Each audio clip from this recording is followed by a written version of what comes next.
That morning, from the window of his mansion, Richard Sterling pointed to the 5 luxury cars arriving. Beside him, his 8-year-old son, Leo, watched with a serious expression. "Son, they've arrived," Richard said. "For 30 days, the 5 young women will stay with us." Leo, who carried a sadness far greater than his size, responded with a startling maturity. "And in the end, I have to choose one to be my new mother, right, Dad?" Richard confirmed, believing that this bizarre plan was the only way to bring joy back into his son's life. He saw 5 women from important, educated and wealthy families. He saw the solution. Little did he know that the true answer to his family's pain already lived there, in a uniform, silent and invisible. A sound of shattering glass, followed by a furious scream, tore through the silence of the mansion. Father and son ran down the stairs and found a shocking scene. Clara Hayes, the housekeeper, was on her knees, picking up the shards of a crystal glass, her finger bleeding. Standing over her like a predator was Vanessa Astor, one of the newcomers. "Incompetent," she hissed. "This glass was worth more than your entire year's salary.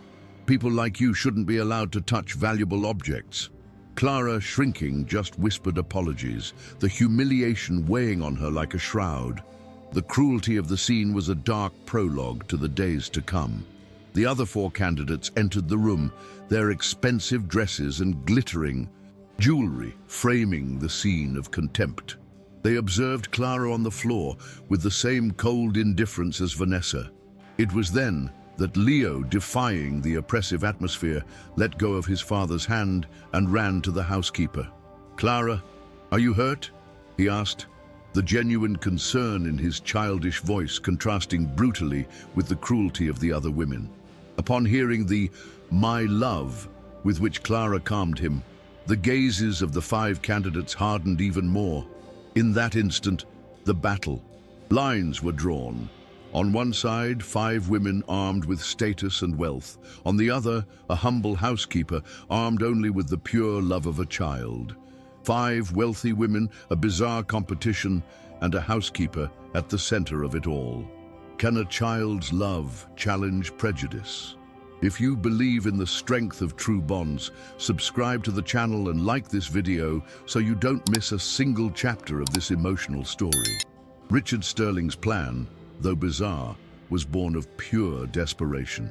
Since his wife's death a year ago, he had watched his son Leo turn into a small shadow, a ghost wandering the silent mansion, with grief stealing his smile and his voice. Richard, a man who built an empire with logic and strategy, tried to apply the same tools to his son's heart without success. The competition was his last, clumsy attempt to fix what was broken, to buy a solution for the pain. He believed, in his limited view, that a woman of status, with education and refinement, could somehow fill the void, not realizing that love wasn't an item on a list of qualifications, but a feeling that was already quietly blossoming under his own roof. Meanwhile, on the sun-drenched veranda, the 5 candidates gathered not as future mothers, but as generals planning a conquest. The war for the boy's heart would be waged with an arsenal of materialism. Vanessa, the group's leader, presented her weapon, a top-of-the-line imported tablet. Tiffany countered with the promise of a trip to Disney, while Regina displayed a list of the country's most exclusive schools. Catherine, the doctor, offered checkups with the best pediatricians, and Helen, the architect, proposed a complete renovation of the boy's room. They spoke of Leo not as an 8-year-old child in need of affection, but as a prize to be won, the little prince whose favor would grant them access to his father's kingdom. The contrast between their calculated strategy and the truth of Leo's heart was revealed in a painful and clear way. The boy received the expensive gifts with polite education, but his eyes remained dull, distant. The real magic happened when Clara appeared with a simple tray of juice and cinnamon cookies. Leo's face lit up with a genuine joy that shocked the 5 women. The promise of making origami together and the offer of help with his math homework were worth more to him than all the tablets and trips in the world. In that moment, the candidates realized with a chill of envy who their true adversary was. The battle would not be fought with money, but with something they did not know how to offer: true love. That night, with Leo already asleep and Richard locked in his study, the 5 candidates gathered in the living room, not as guests, but as a luxury cartel planning a hostile takeover. The target was not the company, but the soul of a child, and the main obstacle was the humble housekeeper. "We need to talk about the situation with the maid," Vanessa whispered, and the others agreed. With wine glasses in hand, they dissected their prejudice in pseudo-psychological terms. Leo's intimacy with Clara was not healthy, they said. It confused the boy's mind about hierarchy and everyone's proper place. Their real fear, however, was not the child's well-being, but the realization that genuine affection was a currency their fortunes could not buy. The conspiracy quickly turned into a plan of attack. "We are here to win over Richard and to raise Leo properly," Vanessa said, the coldness in her voice cutting through the air. "How will we do that with a servant acting like she's family, getting in the way of our plans?" The solution, they agreed, was to put Clara back in her proper place. The strategy would be a war of attrition, a campaign of small, constant humiliations to break the housekeeper's spirit and destroy her bond with the boy. "She is going to learn the difference between an employer and an employee," Vanessa concluded, with a smile that didn't reach her eyes. "And she will learn it the hard way." The silent war for the heart of that house had been declared. Meanwhile, in his study, Richard Sterling tried to focus on spreadsheets, but his mind was elsewhere. The image of Clara, on her knees with her finger bleeding, contrasted with the cold cruelty of the 5 women. He remembered the son he had before Clara's arrival, a silent, sad boy who barely ate. And he thought of the Leo of now, who smiled, who played, who made origami. In 4 months, the simple presence of that humble woman had worked a miracle that all his money could not buy. For the first time, Richard was forced to question his own plan. He had invited 5 queens to his castle, but the only one who seemed to hold the key to his son's happiness was the servant. The door opened and Leo entered, in his pajamas, holding a small paper bird. He showed the art to Richard, his eyes shining with pride. "Clara taught me. She has real patience, Dad." Richard then asked his son about the candidates. The child's answer was a stroke of pure, simple wisdom. "They're pretty and brought nice gifts, but Clara is cooler." "Why?" Richard asked. "Because she's real. The others change when you're around. Clara is always the same." The boy then voiced his greatest fear. "Dad, are you going to send Clara away?" Seeing the anguish in his son's eyes, Richard made a decision. "I promise, son, Clara stays." The promise sealed his fate, putting him on a direct collision course with his 5 guests. Leo was the first witness to the silent war. The next morning, coming down for breakfast, he felt the atmosphere in the house had changed. The forced kindness of the candidates had been replaced by a veiled hostility directed at a single target: Clara. He watched, with the sharp perception of a child, the accidents that began to happen. Tiffany unintentionally knocked over a sugar bowl on the freshly cleaned floor. Catherine accidentally bumped into a planter, spilling dirt on the carpet. Each incident was followed by a false apology and a disguised order for Clara to clean up the mess. Leo saw what the adults pretended not to. They weren't accidents. They were attacks. He saw the quiet dignity with which Clara cleaned each new mess, and his small heart filled with a protective fury. The direct confrontation came when Vanessa tried to justify the mess. "It was just a little accident, Leo. Your employee will clean it all up."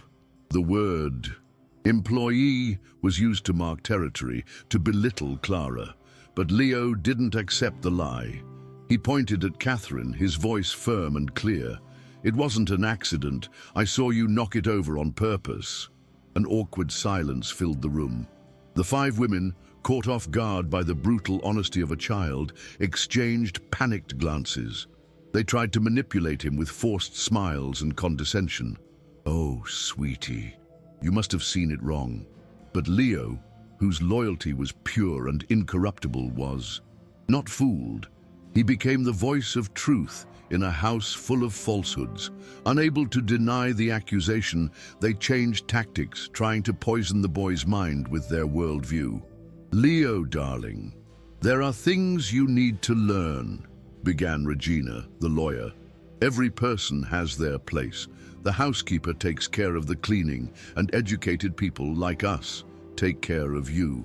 It was a direct attack on the love he felt, an attempt to teach him that affection should be measured by social class. They were forcing him to choose between their world of expensive gifts and status and Clara's world of cinnamon cookies and patience. Leo looked at Clara, who was listening in silence, and then at the five women. His choice and his verdict was simple and devastating. "I like Clara more than I like you." The promise Richard made to his son that night was a watershed moment. The father, previously passive and confused, became a silent, astute observer. Over the weekend, he installed discreet security cameras throughout the common areas of the mansion, turning his home into an observation stage. From the screen in his study, he began to witness the raw truth, stripped of appearances. And what he saw filled him with a cold fury. He watched the systematic campaign of harassment, Helen hiding Clara's cleaning supplies, Regina dirtying the bathroom she had just cleaned, and Tiffany purposefully spilling coffee on the white sofa.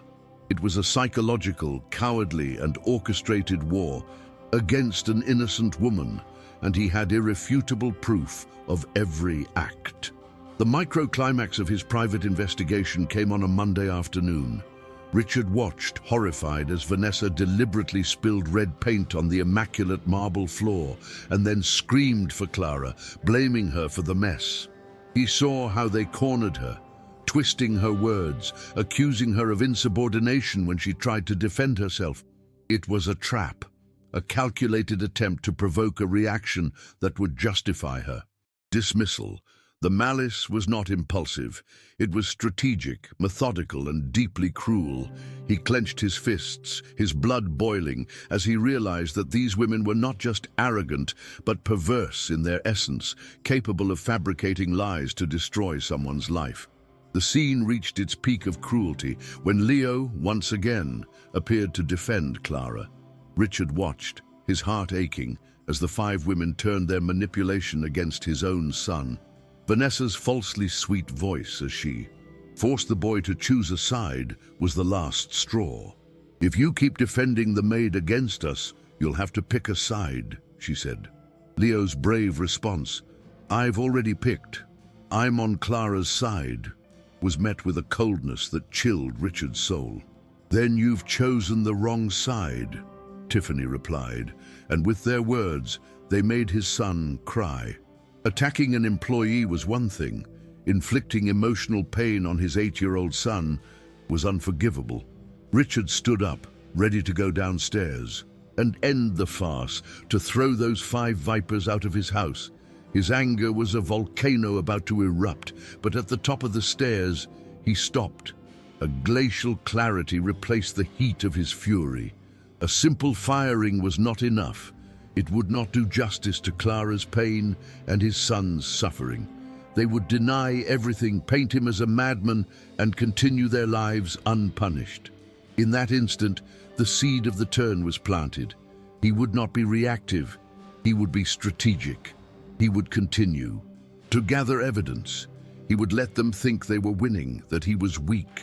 Revenge would not be an explosion of anger, but a meticulously built house of cards designed to collapse upon them.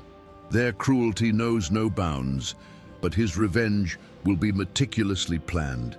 If you've ever dreamed of the moment when justice is finally served, share your story in the comments and subscribe to the channel to watch this castle of lies come crashing down. The 5 candidates, sensing they were losing, ground decided to take the war beyond the mansion walls. The new strategy was to attack Richard at his most vulnerable point, his reputation.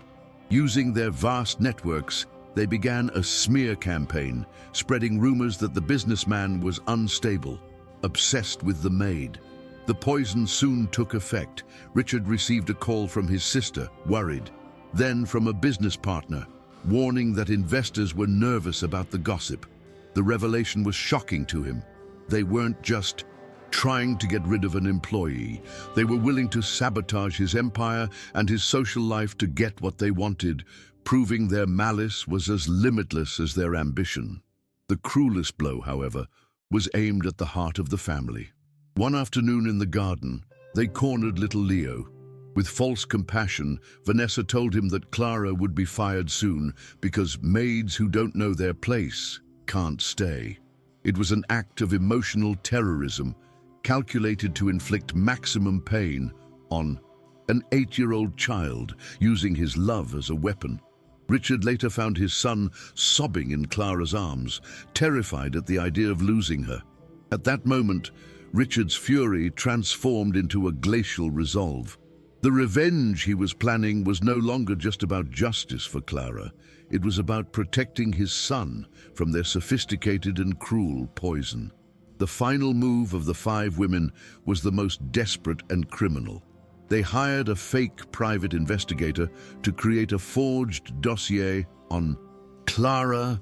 The man appeared at the mansion with a folder full of fraudulent documents, false accusations of theft from previous jobs, invented reports of inappropriate behavior. Richard, however, was an experienced businessman, trained to smell fraud from miles away. He analyzed the papers, noted the forged stamps, the inconsistent dates. Looking at the nervous investigator, he asked with a frightening calm, "How much did they pay you to fabricate this pile of garbage?" The man crumbled, and the last piece of their trap fell apart. With the fake dossier in hand, Richard walked into the living room, where the 5 were waiting, anxious for the explosion. "Forgery of documents is a crime," he said, throwing the folder on the table. They tried to deny it, to feign innocence, but their pale faces betrayed them. "You have no proof," Vanessa challenged, in a last attempt to maintain control. "Don't I?" Richard replied with a cold smile. He turned on the huge television in the room, and on the screen, in high definition, appeared the image of Vanessa in the garden on the phone, her voice crystal clear. "Yes, I need a complete dossier on Clara Hayes. Make up problems. How much does it cost?" The 5 women stared at the screen in absolute horror. The game was over. They were no longer competing. They were exposed. With their conspiracy exposed on the screen, the 5 women froze. The mask of sophistication disintegrated, revealing the panic underneath. Vanessa, in a final attempt to impose authority, tried a threat. "You will regret this, Richard." But her words no longer had any weight. Richard looked at them with a calculated coldness and informed them that the competition would continue. With the grand final decision to be announced at the party on Sunday, the decision confused them, giving them a false hope that they could still manipulate the situation, not realizing that he was no longer playing their game. He was leading them into a public trap where justice, not status, would be the final judge. Later, in the silence of his study, Richard called for Clara. With a humility she had never seen in him, he showed her all the recordings. "I need you to see this, Clara, and I need to apologize for every second I doubted you and allowed this to happen." He then revealed his plan, a grand party on Sunday with press, friends, and family, where he would display the videos for all to see. But for the plan to work, he needed her help. "Can you hold on for a few more days? Can you pretend that they've won?" Looking into his eyes, Clara saw the promise of true justice, and with the strength that defined her, she agreed. The alliance between the billionaire and the housekeeper was sealed. The days that followed were a theater of pure tension. Richard played his part to perfection, treating Clara with a cold distance that filled the 5 candidates with triumphant pleasure. He went so far as to ignore his own son's tears as Leo begged him not to send Clara away. Each scene was a stab to Richard's heart, but he knew it was the price for the final victory. Clara, for her part, endured the insults and provocations with a new strength, a resilience fueled by the certainty that the day of reckoning was near. The mansion became a minefield of secrets and lies, with the pressure building with every passing hour. Drunk on the feeling of victory, the 5 women made their final mistake. Richard's hidden cameras captured their cruelest confession. Celebrating with champagne in the living room, they detailed the future they planned for Clara after her dismissal. "We'll start a social media campaign," Vanessa said, her voice dripping venom. "We'll spread so many lies that she'll never get another job, not even to scrub floors. We will destroy her completely." The recording was the final proof of their monstrous nature. This wasn't a competition. It was a plan of social annihilation, and Richard now had the ammunition he needed to ensure that justice was not only done, but publicly witnessed by all. The night before the party, the mansion was heavy with silence, like a battlefield before the final offensive. Richard made his last calls, confirming the presence of journalists and the most influential people in his social circle. He went into his son's room and, seeing Leo asleep, whispered a promise. "Tomorrow, son, tomorrow everything will be all right." As he left, he met Clara in the hallway. They exchanged no words, only a look of complicity and determination. They were 2 one-person armies from completely different origins, now united by the same purpose. The trap was set. The guests were on their way. The truth was only a few hours away. The day of the party arrived, and the mansion was filled with high society guests, all eager to witness the climax of the competition. The 5 candidates circulated through the room, radiant and confident, savoring the victory they considered certain. Then, Richard Sterling took to the small stage and picked up the microphone. "Before I announce my choice," he began, his voice calm, "I want to share a few things I've learned these past 30 days. To the horror of the 5 women, the large screen behind him lit up, not with photos of happy moments, but with the hidden camera footage. The room watched in stunned silence as the conspiracy unfolded. The sabotage, the lies, the plan to forge a dossier, and the confession that they would destroy Clara's life. Their public execution was complete. With the villains exposed and shamed, Richard called Clara and Leo to the stage. Kneeling before his son, he asked in front of everyone, "Leo, of these 5 women, which one would you choose to be your new mother?" The room held its breath. The boy looked at the candidates, pale and unmasked, and then turned to Clara, whose face was a mixture of love and apprehension. With a clear and firm voice, Leo gave his verdict. "None of them, Dad. They're mean. I choose Clara. I want Clara to be my mom." The child's pure honesty was like a thunderclap, and the crowd erupted in emotional applause, celebrating the triumph of love over cruelty. Then Richard stood up and took Clara's hand, his gaze fixed on her. "In these 30 days, I wasn't just looking for a mother for my son, I was looking for a partner for myself," he declared.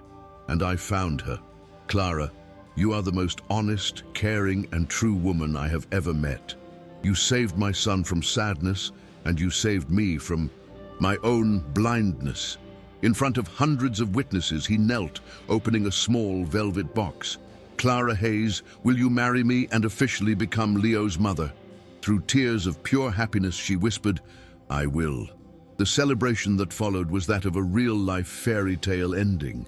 As the 5 women fled the party in disgrace, their reputations in ruins, a new family was born. Richard had begun his search with a checklist based on status and wealth, believing that would bring happiness back to his home. However, the journey taught him that a family is not built on social compatibility, but on character, kindness, and above all, a love that cannot be measured in figures. Clara didn't win a competition.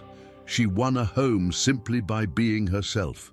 For in the end, the greatest fortune was not in the billionaire's vaults, but in the housekeeper's heart, proving that true love knows no social class and can heal any wound. True love conquered prejudice. If this story of family, justice, and redemption has touched your heart, subscribe, like, and comment where you're watching from. We want to know, do you also believe that love is the most powerful force in the world?